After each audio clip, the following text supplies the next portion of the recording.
Sin duda alguna, el tema de los dones espirituales es uno de los asuntos que más controversia sigue causando dentro de la iglesia protestante. La cesación o no de los mismos, la continuidad de los mismos, o si tiene algún propósito en el tiempo presente. En Corinto se estaban presentando problemas muy similares a los que hay hoy en día dentro de las iglesias protestantes, es decir, el uso o el mal uso de los dones espirituales. Ahora bien, en la mañana de hoy yo quiero que vayamos al capítulo 14 de Primera a los Corintios, en donde vamos a ver que el apóstol Pablo no evade lo que está sucediendo en Corinto, sino que trata de darle respuesta a lo que seguramente es una de las preguntas que se había generado como consecuencia del mal uso de los dones espirituales.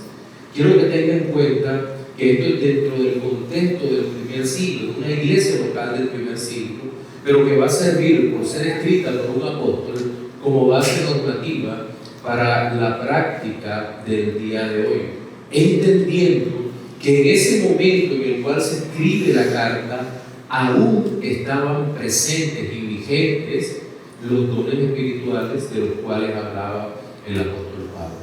Entonces, teniendo eso en mente, le invito a leer los primeros 12 versículos del capítulo 14 de Primera a los Corintios, que dice, voy a leer en Reina Valera, dice: seguid el amor y procurad los dones espirituales, pero sobre todo que profeticéis. Porque el que habla en lenguas no habla a los hombres, sino a Dios, pues nadie le entiende, aunque por el Espíritu habla misterios. Pero el que profetiza habla a los hombres para edificación, exhortación y consolación. El que habla en lengua extraña, a sí mismo se edifica, pero el que profetiza edifica a la iglesia. Así que quisiera que todos vosotros hablaseis en lenguas, pero más que profetizaseis, porque mayor es el que profetiza que el que habla en lenguas, a no ser el que las interprete para que la iglesia reciba edificación. Ahora pues, hermanos, si yo voy a vosotros hablando en lenguas, ¿qué os aprovechará si no os hablare con revelación o con ciencia o con profecía o con doctrina? Ciertamente, las cosas inanimadas que producen sonidos, como la flauta o la cítara, si no tienen distinción de voces, ¿cómo se sabrá lo que se toca con la flauta o con la cítara? Y si la trompeta tiene sonido incierto, ¿quién se preparará para la batalla? Así que vosotros, si por la lengua no diereis palabras bien comprensibles, ¿cómo se entenderá lo que decís? Porque hablaréis al aire. Tantas clases de idiomas hay seguramente en el mundo, y ninguno de ellos carece de significado. Pero si yo ignoro el valor de las palabras, seré como extranjero para el que habla, y el que habla será como extranjero para mí. Bien, un poco de contexto. Recuerden que estamos en una sección de la primera carta a los Corintios en donde se está hablando del orden en el culto cristiano. Y el último versículo de toda, la sección va desde el capítulo 11 hasta el capítulo 14, y el último versículo de toda la sección dice: pero hágase todo decentemente y con orden. Y de tal manera entendemos que el apóstol está corrigiendo, el apóstol inspirado por Dios, está corrigiendo una serie de fallas que había en la iglesia de los Corintios en ese momento. ¿Cuál era el principal problema? Pues el principal problema era que le estaban dando excesivo valor los corintios a un don espiritual que no tenía el peso que ellos creían. ¿Cuál era ese don? El de hablar en lenguas. Ahora bien, ¿qué significaba ese hablar en lenguas? Yo espero dentro de un momento poder explicarlo, pero quiero anunciar que el presente sermón vamos a dividirlo en 3 secciones básicas. En la primera sección que vamos a tocar, que va desde el versículo 1 hasta el versículo 5, nos vamos a ocupar justamente del contraste existente entre el don de lenguas y el de profecía. Va a ser importantísimo para todo el contenido de la carta. En segundo lugar, vamos a ver un ejemplo tomado de los instrumentos musicales, que va desde el versículo 6 hasta el versículo 9. Y el último es un ejemplo o una ilustración tomada de los idiomas, que va del versículo 10 hasta el versículo 12. Pues iniciemos entonces viendo el primer contraste que nos va a ayudar a entender el propósito de estos dos dones espirituales dentro de la comunidad corintia y nos va a ayudar a aplicarlo en el tiempo actual.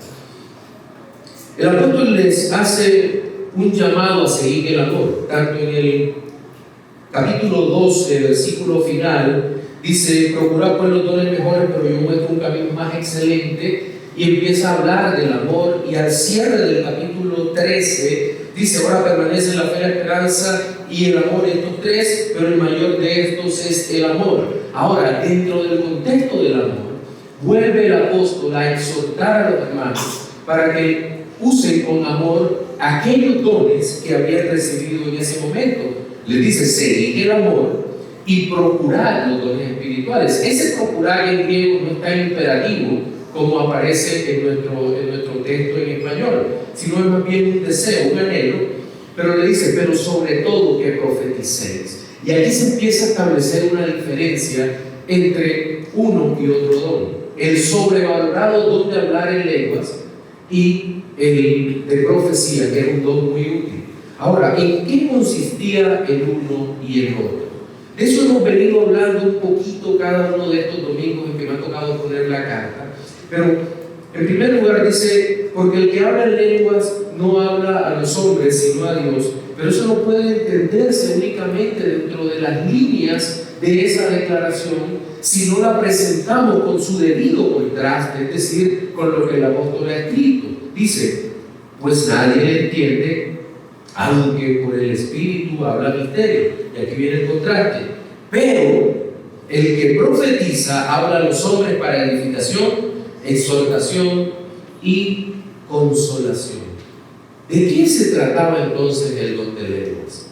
Bien, en esta carta yo creo que el apóstol está siguiendo la línea normativa que se presenta desde el anuncio que hace nuestro Señor Jesucristo en el capítulo 16 del Evangelio de Marcos, cuando dice: a los que creen hablarán nuevas lenguas, etcétera, etcétera, etcétera.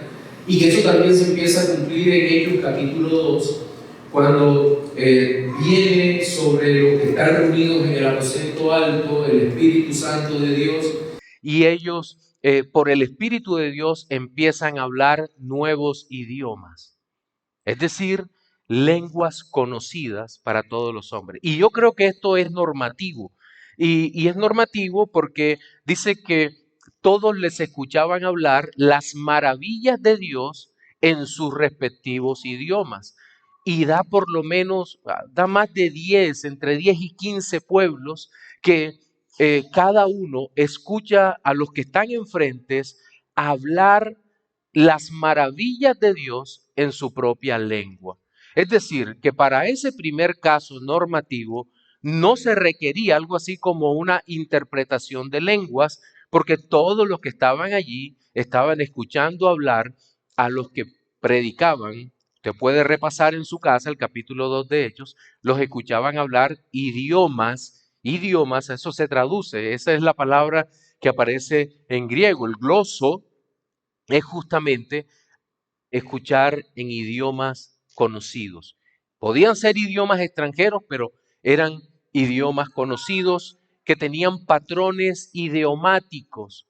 Por esa razón, en el capítulo 12, el versículo 10, el apóstol Pablo dice que hay don de lenguas y don de interpretación de lenguas. De tal manera que las lenguas, si pueden ser interpretadas, es porque hay un patrón que permite la interpretación. Porque si fueran lenguas que no tuvieran sentido, entonces no se podría realizar la interpretación. requeriría un don distinto que le diera sentido a esa cantidad de palabras o frases mejor que no tienen ningún tipo de sentido. Entonces, aquí lo que está hablando el apóstol Pablo claramente son de un tipo de lenguas que eran idiomas que podían ser interpretados. ¿Qué estaba pasando en Corintios? En Corintios seguramente había un grupo de personas que afirmaban tener la capacidad de hablar en lenguas, es decir, en idiomas, pero no resistían el escrutinio. Eran personas que cuando revisaba a alguien y decía, bueno, ¿qué lengua estás hablando? Y mencionaba cualquiera y resulta que esa lengua no correspondía. Inmediatamente decían, no, no es verdad. Y por eso se inventan un tipo de lengua que era como una experiencia estática que la consideraban un don espiritual. Ahora, soy consciente de que hay algunos autores que dicen que este don de lengua se refería a una experiencia estática que le permitía hablar directamente con Dios en misterios, y este es uno de los pasajes que se utilizan para decir que eso era lo que ocurría. Pero realmente dentro del texto no parece ser lo que está diciendo, porque cuando habla de que en las lenguas no habla a los hombres, sino a Dios, y que habla misterios, el grave problema es que ellos no estaban edificando a la iglesia. Y en este mismo texto, tanto en el versículo 10 que ya leímos, permítanme y lo repito, dice, tantas clases de idiomas hay seguramente en el mundo y ninguno de ellos carece de significado, está poniendo en contexto, diciendo que las lenguas que se debían hablar en ese momento por el don de lenguas deberían ser lenguas o idiomas que pudieran ser entendidos por personas de otros lugares. Ahí mismo en el versículo 22 también se nos presenta una aclaración sobre este don de lenguas. Dicen, así que las lenguas son por señal a los no creyentes, así que las lenguas son por señal no a los creyentes, sino a los incrédulos. Si fueran unas lenguas extrañas, una fraseología sin sentido, no servirían de señal. ¿Por qué? Puede buscar la palabra que aparece allí nuevamente en el texto original, pero en el mismo español, una señal es algo completamente visible y claro que nos direcciona o que nos permite entender hacia dónde vamos. Si las lenguas fueran una señal para los incrédulos, pero no la pueden entender, entonces sería una señal sin sentido.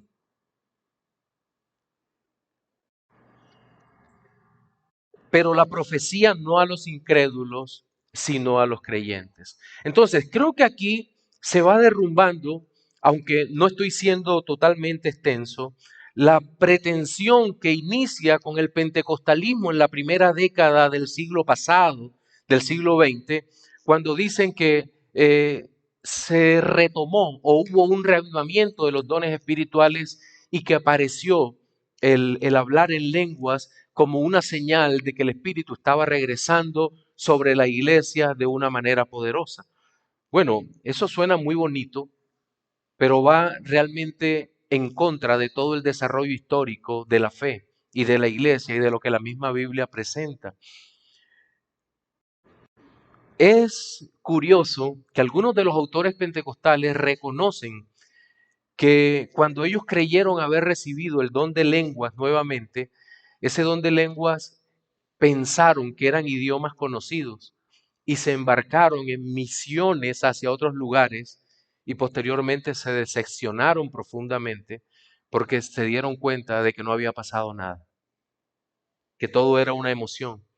Posteriormente se ajustó la emoción a nivel doctrinal para poder decir o afirmar que el don de lenguas era una expresión estática de fe y que con ella, según este versículo, se dirigía a Dios. Pero no, lo que está diciendo esto es que estando presente el verdadero don de lenguas en ese momento de la historia, cualquiera que hablare un idioma conocido, pero desconocido para la iglesia, Entonces, nadie le entendía y podía estar hablando algún misterio por el Espíritu, pero lo cierto es que ninguna de las personas allí le podía entender y la iglesia no era edificada.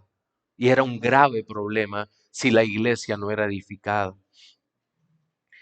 Pero luego viene el contraste y es donde vemos cómo era de inmadura la iglesia de los Corintios.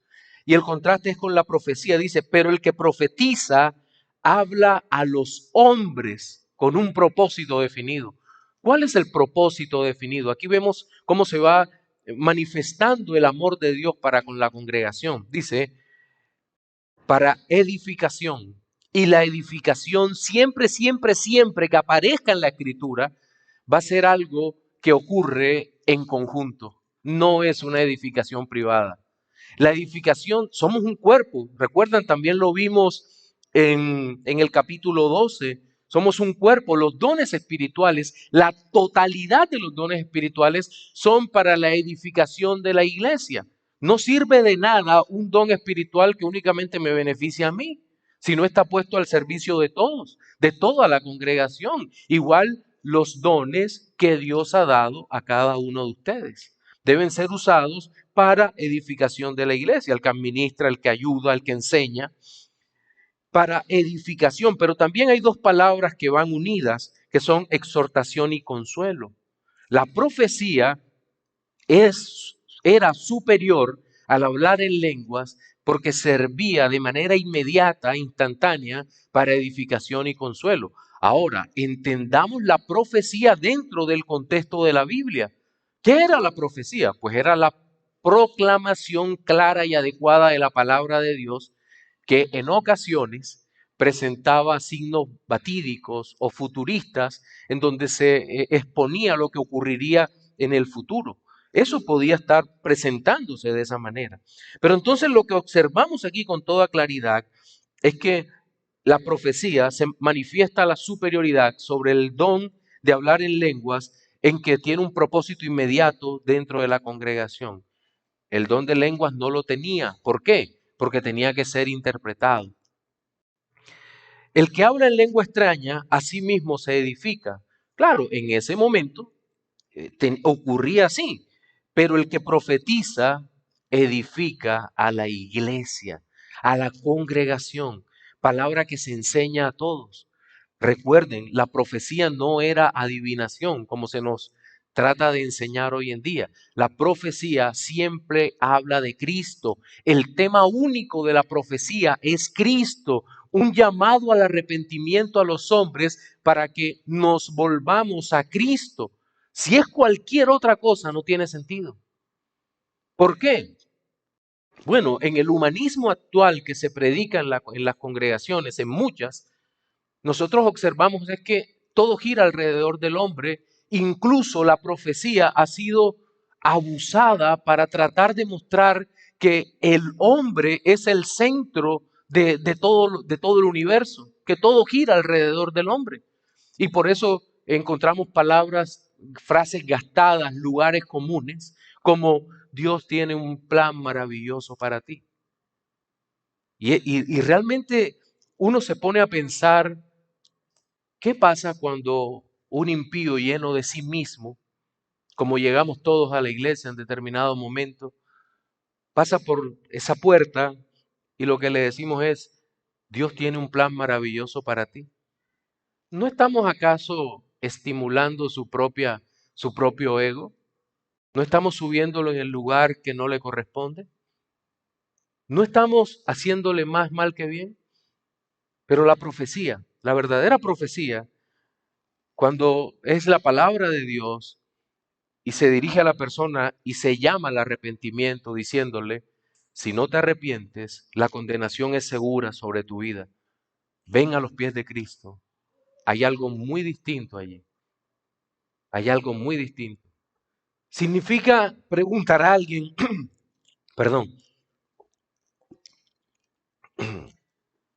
¿significa acaso,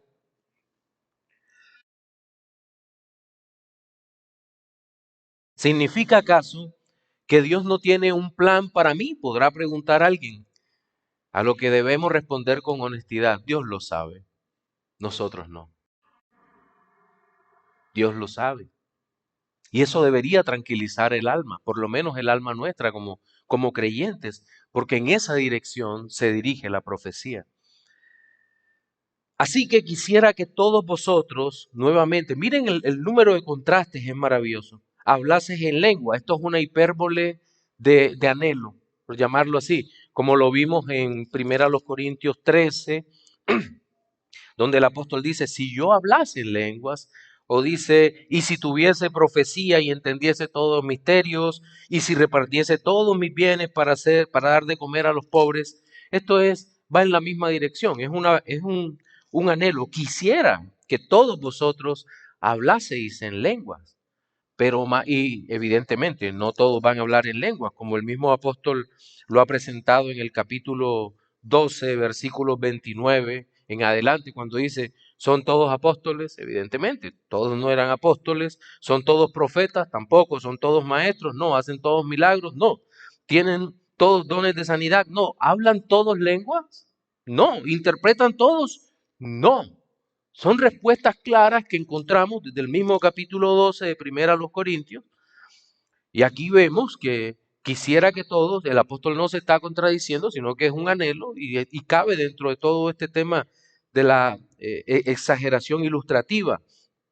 Pero más que profeticéis, porque, y lo reitera, mayor es el que profetiza, mayor es, le estaba diciendo, hermanos en Corintios, ustedes son muy niños en su manera de pensar, porque le han dado demasiada importancia a ese don público de hablar en lenguas, de exhibirse, pero no están pensando en edificar el conocimiento de los hermanos para que éstos puedan bendecir a otros y para que sus vidas sean edificadas para la gloria de Dios.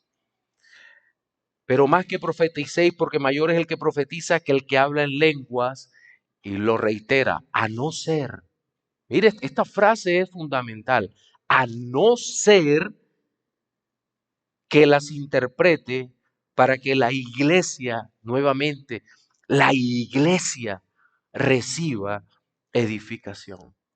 Los corintios se habían olvidado de una verdad maravillosa y que nos libra de muchos problemas. Y es que el protagonista de la historia es nuestro Señor Jesucristo, no nosotros. Ellos querían exhibirse, querían mostrarse. Eran unos niños grandes con grandes dones que Dios les había dado, pero no habían entendido. Y no habían entendido que lo importante es la edificación conjunta. Ahora, alguno podría estar pensando, ¿acaso no importa el individuo? ¿A Dios no le interesa el individuo? Claro que le importa el individuo. Por algo dice la palabra que nuestros nombres están escritos en el libro de la vida.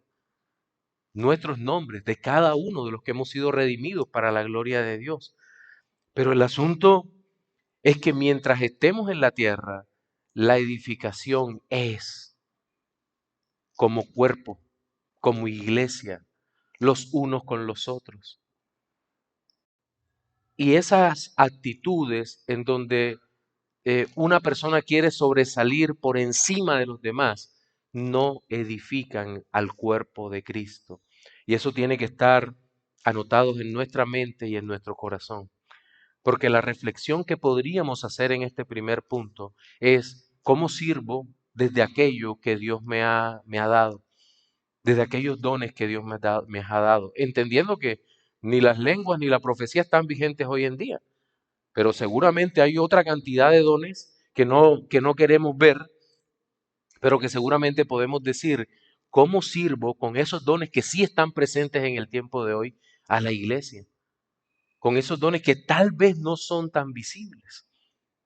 Entonces, hasta aquí vemos el contraste entre lenguas y profecías. Pero el apóstol Pablo va a acudir ahora a dos figuras que ilustran lo mismo que está diciendo acá y que nos van a servir para comprender el resto del texto del pasaje cuando lo expongamos.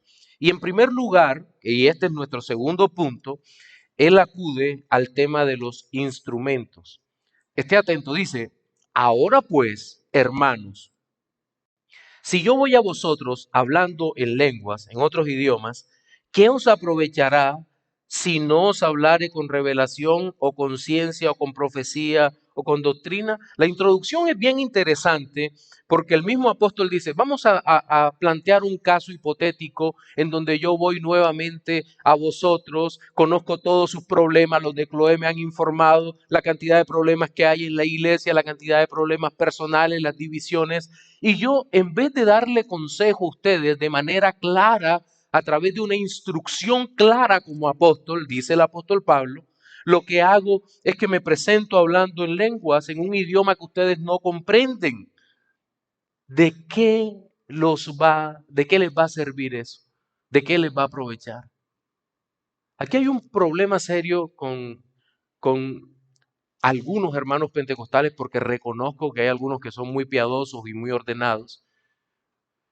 Pero a veces uno ve en los cultos que se levanta uno con la fraseología que ya conocemos y que uno no sabe si reír o llorar. Y dice, bueno, pero ¿cuál es el beneficio para la iglesia que haga eso? ¿En qué le da gloria a Dios eso que está haciendo? Y eso me pone a pensar en este texto. ¿De qué aprovecha que haga eso? Hay una actitud que creo que es un poco egoísta cuando todavía algún hermano pentecostal se atreve a invitarme a predicar. Le digo, ¿a qué hora empieza la predicación? No, el culto empieza a las 10. No, no, no, no me estás entendiendo. ¿A qué hora empieza la predicación? A las 11. Bueno, a las 11 llego. Porque me cuesta estar en un servicio desordenado que no sea reverente para la gloria de Dios. Es duro para mí.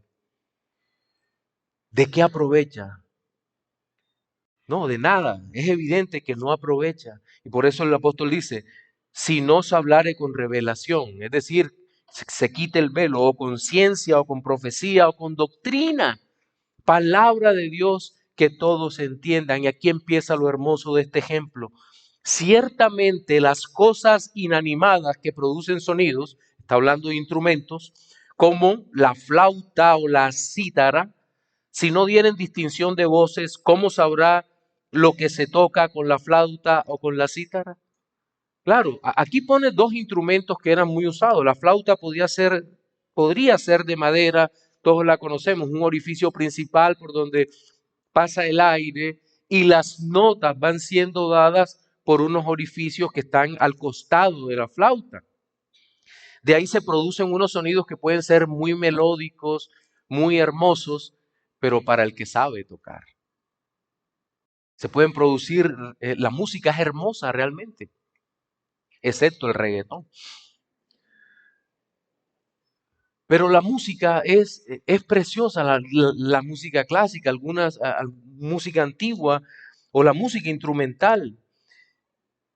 Y entendemos las melodías, incluso las tarareamos, las silbamos, porque tiene un propósito.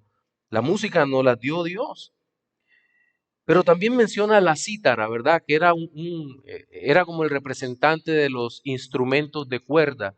Hoy podrían ser las guitarras, el bajo, violines, las violas, los violonchelos. Yo creo que no hay algo que suene tan hermoso como cuando eso está bien, bien sincronizado. Recuerdo el pasado año que pude estar con los hermanos de Bolivia, tienen una orquesta en formación, pero cuando están tocando los maestros de la orquesta, que solo estaban tocando cuerdas, himnos con instrumentos de cuerdas, uno no puede evitar quedarse embelesado con eso y tarareando de manera tan baja para no interrumpir lo que ellos están haciendo, porque suena simplemente maravilloso. Sonidos, pero cuando todo es armónico. Pero creo que todos hemos visto cuando un no conocedor intenta tocar un instrumento. Todos sabemos lo que pasa, ¿cierto? Se oye mal. O cuando un niño curioso pasa al lado de un piano en un almacén de música y empieza y con la cara de maldad. Y suena tin, tin, tin, y el piano, y uno, por favor, al papito que lo agarre. No, es que estoy explorando los talentos de mi hijo, no tiene. Agarra lo que no tiene ninguno, por lo menos es lo que se ve ahora. No es una broma. Pero lo cierto es que un instrumento, si es mal tocado, no tiene sentido. Ningún sentido. Y es lo que el apóstol nos está tratando de ilustrar. Dice, si no dieren distinción de voces, ¿cómo se sabrá lo que se toca con la flauta o con la cítara? Imagínese a alguien que quiera tocar la quinta de Beethoven, pero no sepa. O alguien que use un instrumento que no es adecuado para tocar eso. ¿Qué tal uno pedirle a un guacharaquero que toque la quinta de Beethoven? No tiene ningún sentido que lo intente, no es posible. No, no está adecuado para eso, no tiene sentido. Y dice el apóstol, y aquí viene un ejemplo de lo militar. Y si la trompeta diere sonido incierto, ¿quién se preparará para la batalla? Hay varios toques de trompeta. Los que hemos tenido la oportunidad de prestar el servicio militar, sabemos que hay toques muy puntuales de trompeta, ¿verdad? Al levantarse es un toque. El que más amamos es el de la comida, el segundo, ese todos lo conocemos y en qué momento, pero hay sonidos de alerta, de alarma para formar para la batalla o para prepararse para ir a las estaciones de batalla. ¿Qué tal que en medio de un ataque, quien está frente a la trompeta, en vez de tocar el sonido de alarma y sea la hora de la comida, toque el de la comida? Probablemente mueran muchos. ¿Por qué? Porque se equivocó el que hizo sonar la trompeta. ¿Quién se preparará para la batalla? No. Y si también vosotros, y aquí viene la conclusión de toda esta ilustración, y si también vosotros, si por la lengua no diereis palabra bien comprensible, ¿cómo se entenderá lo que decís? Porque hablaréis al aire. Mire, incluso en la época en que estaba vigente este don de lenguas, cuán inútil podía ser a menos que se usara correctamente. Cuán inútil podía ser.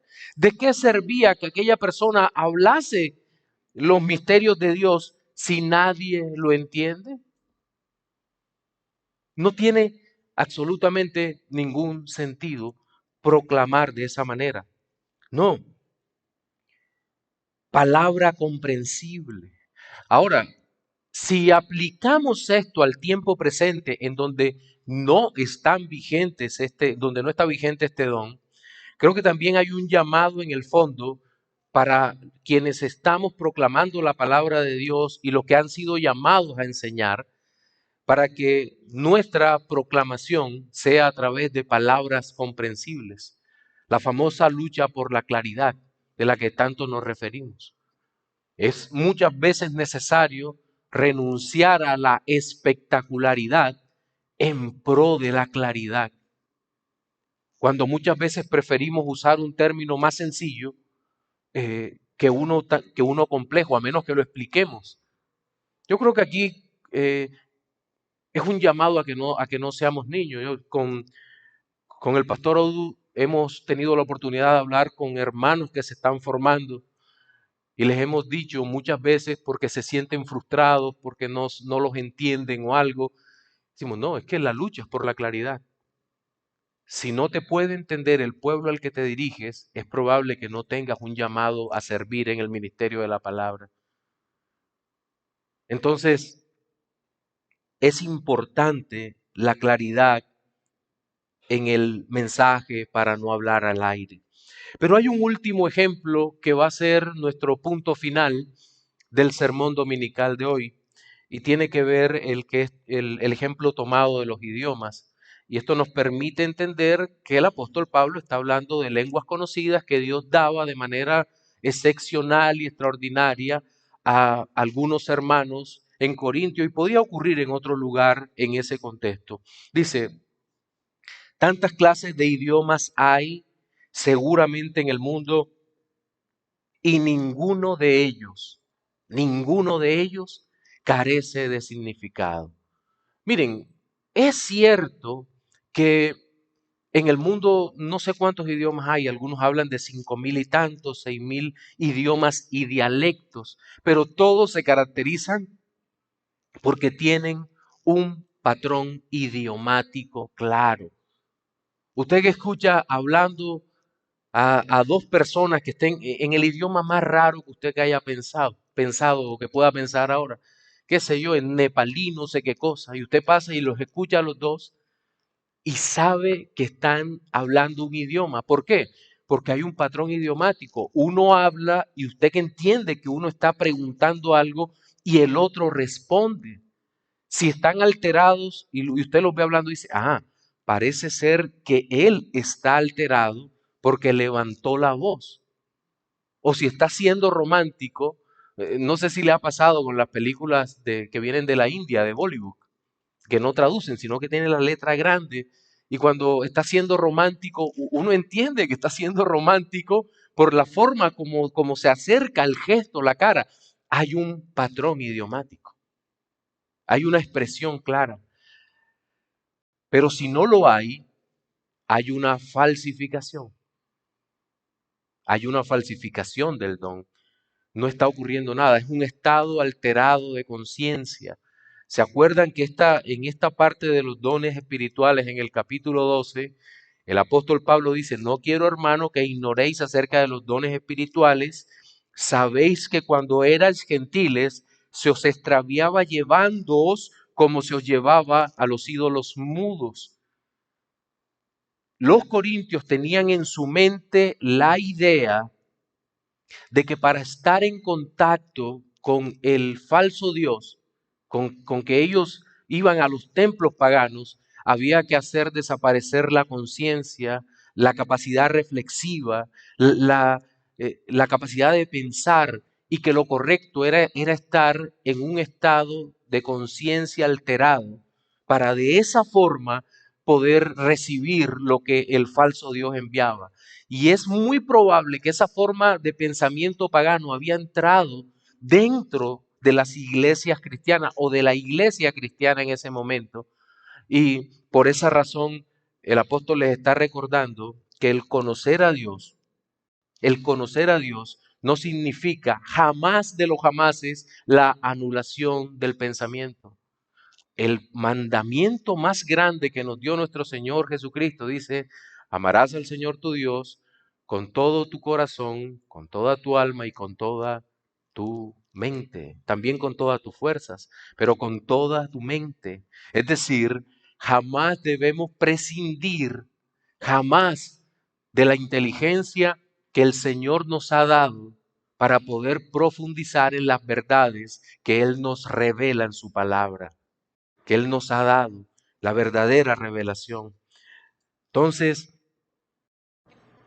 todos los idiomas tienen significado. Ahora bien, es verdad que algunos idiomas van a desaparecer como han desaparecido durante la historia. ¿Por qué? Porque no son útiles. ¿En qué sentido? Miren, yo entiendo, y esto puede herir susceptibilidades aún a los que nos ven a través de nuestro canal, pero es una realidad. En nuestro mismo país hay idiomas que con el paso de los años simplemente van a desaparecer.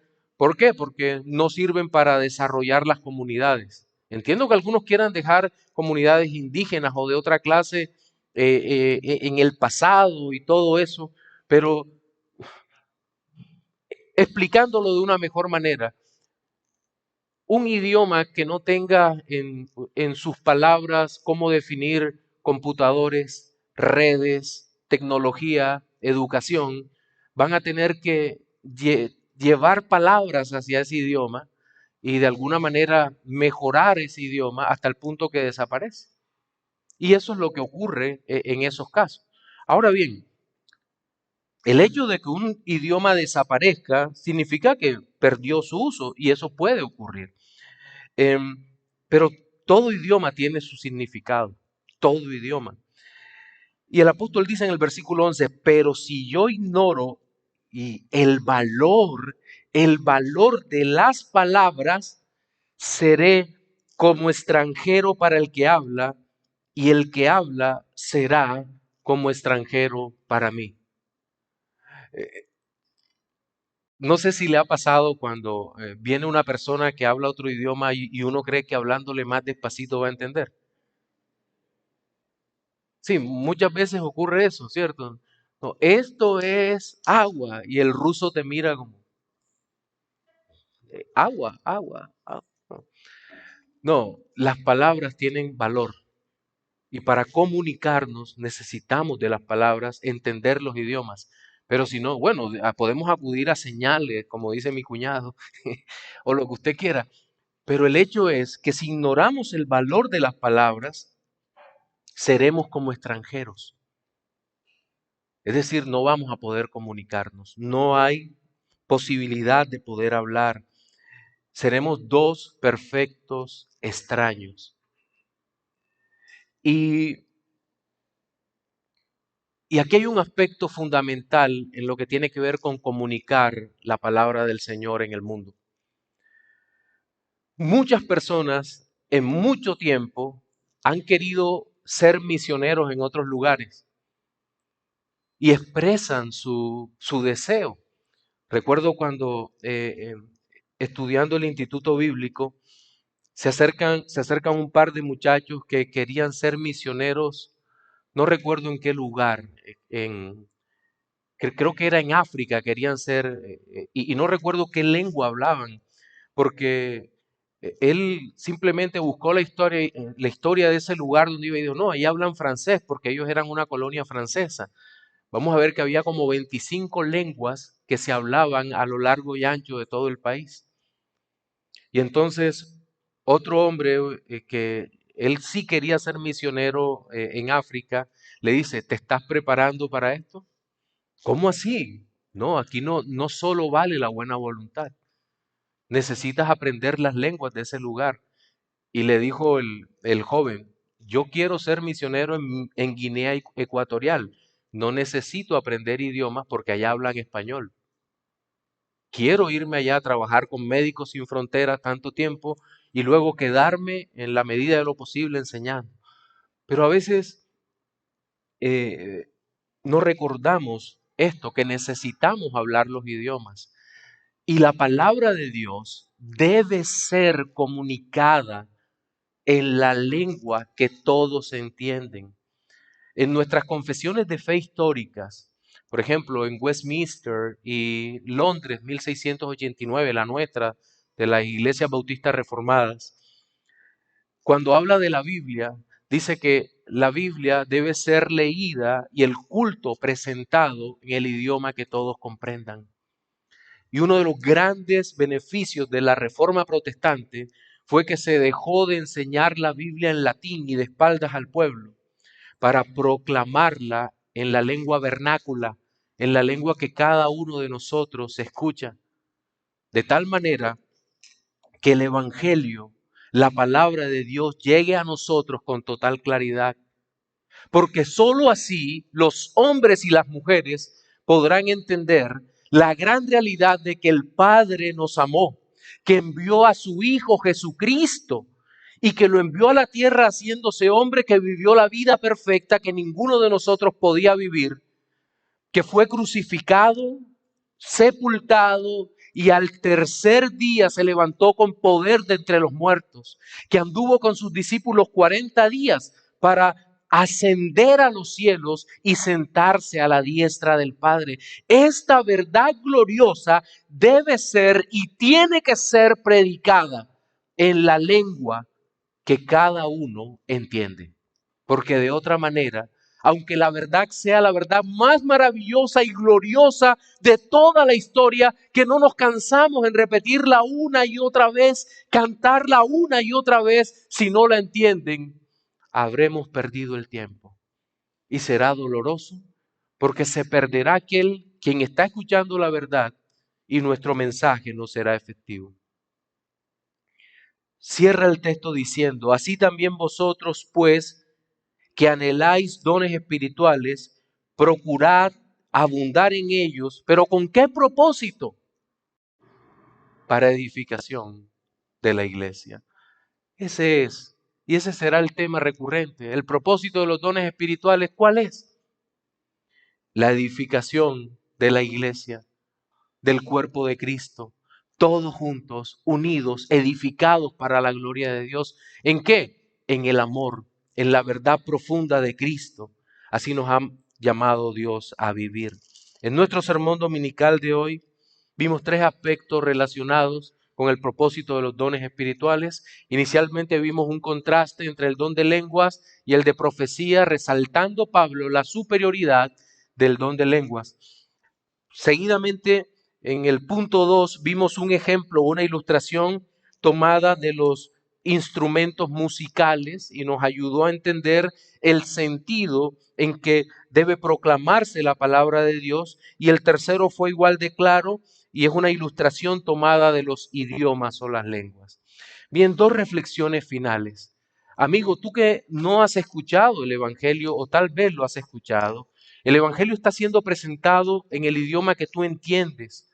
Tú entiendes el español y el Señor nos ha ordenado presentarlo. Y el mensaje es el mismo. Ven a los pies de Cristo. El día es hoy. El día de conocer a Cristo, de postrarse y rendirse ante Él. Pues tal vez mañana pueda ser tarde. Corre a los pies de Cristo en arrepentimiento y fe. Para los creyentes, el llamado que la palabra de Dios nos hace es a la madurez, a que seamos maduros en nuestra manera de pensar, a entender y comprender que el Dios Todopoderoso no nos ha ordenado que sobresalgamos por encima de los demás, sino que seamos de bendición y de edificación para cada uno. Solideo Gloria.